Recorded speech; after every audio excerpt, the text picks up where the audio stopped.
10 Coronation Street spoilers next week, Idris Nazir's secret criminal plan, and Nina Lucas's departure storyline revealed. Everything set to unfold in Coronation Street from Monday 17 to Friday 21st August. Weatherfield is heading for another eventful week, with several major storylines set to take center stage. Away from the cobbles, Sarah Platt faces a difficult encounter with fellow inmate Casey, who pressures her to get her former boyfriend Kit Green involved in a personal situation. Kit is already dealing with problems of his own, as Sarah's troubled son Harry continues to cause concern.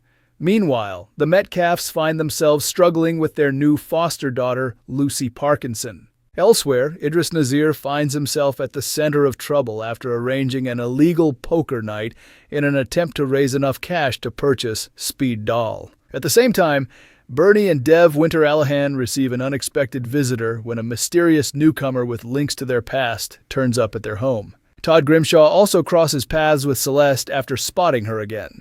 Their encounter continues when she later arrives at the Undertaker's, asking about arranging a funeral while enjoying a drink at the Rovers. But what exactly is Celeste planning? There is also major news ahead for Nina Lucas, who begins preparing to leave Salford behind and start a new chapter elsewhere. Here's everything to expect in the Coronation Street episodes airing between Monday 17 and Friday 21st August. 10 Coronation Street spoilers for next week. Number 1. Sarah Platt is threatened by a fellow prisoner. Todd returns from Thailand and is surprised when Sarah sends him a prison visiting order.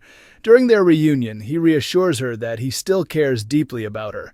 Sarah explains that she ended her relationship with Kit to protect his career. Meanwhile, Sarah's prison ordeal worsens when fellow inmate Casey approaches her in distress. Casey reveals that her son has been arrested over an alleged armed robbery and begs Sarah to ask Kit for help. Sarah refuses, insisting that she and Kit are finished, but Casey responds with a threatening warning. Frightened, Sarah tells Todd about the situation, prompting him to urge her to reconsider.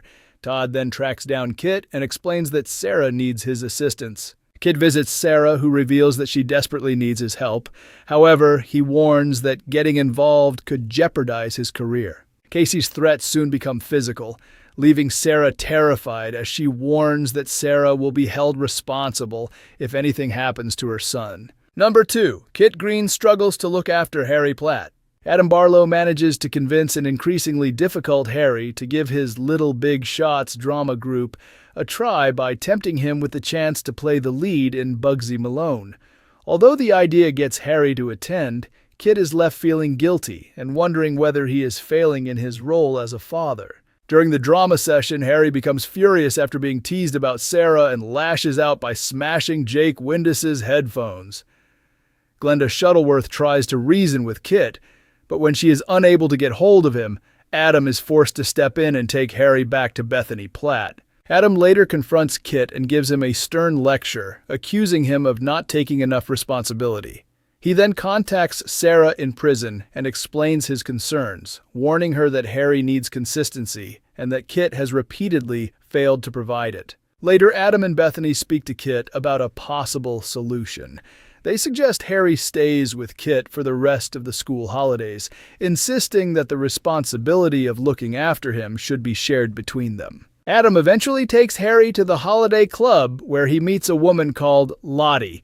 She introduces herself and reveals that she has recently moved into the area, while her son is due to begin attending Bessie Street Juniors. Number 3.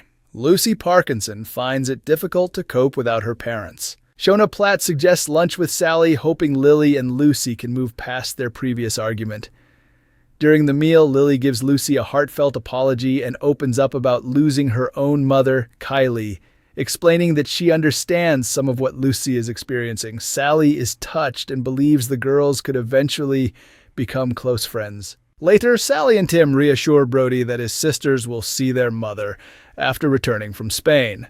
However, Lucy grows increasingly upset because she desperately wants to see her father, Richie. When she asks to speak to him by phone, Tim refuses, leaving her angry and unwilling to join the family for dinner. Sally and Tim admit they are struggling to cope with Lucy's behavior. Tim then reveals that social services have arranged for Lucy to meet potential foster parents the following day. When a loud noise startles Lucy the next day, she retreats into the garden. Tim follows and reassures her that their home is hers too. Number 4, Richie Parkinson asks Tim Metcalfes to deceive the police. Tim receives a prison visiting order from Richie and soon finds himself facing an uncomfortable request. During their meeting, Richie urges his cousin to back up his account of what happened and tell the police that he acted in self-defense. Richie insists that Tim's support could be the difference between him staying out of prison and receiving a sentence.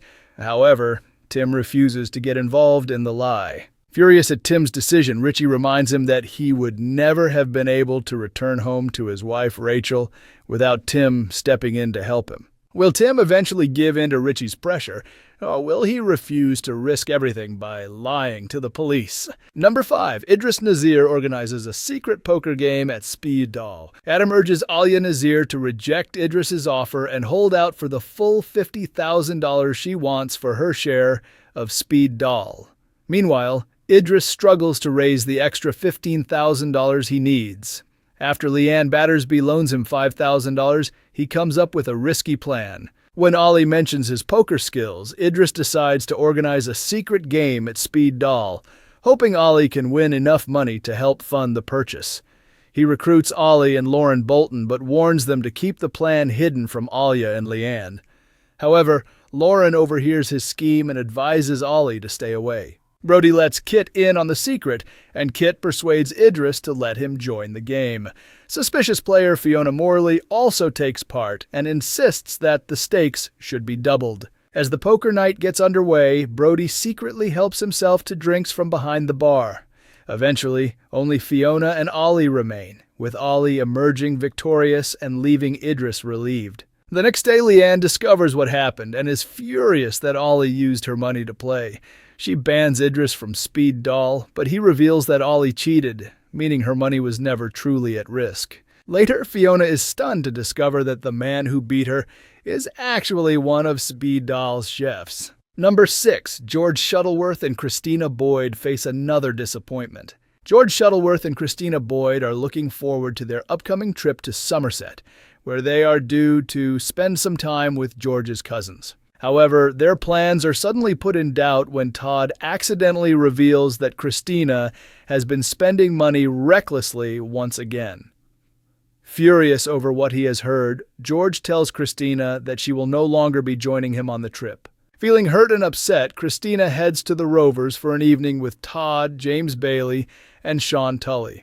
However, she soon confesses that she is too distracted by her worries about George to enjoy herself and decides to leave the group. Later in the week, Christina changes her mind when Todd mentions that he is planning a night out in the gay village. She then decides that she would like to join him after all. Number 7. A mysterious newcomer named Celeste arrives in Weatherfield. Glenda spots an unfamiliar woman called Celeste knocking on the door of number 7. She explains that Dev and Bernie are currently away, leaving Celeste with no choice but to head off. Later, as Todd is getting ready to close the undertakers for the evening, Celeste approaches him with an unusual request.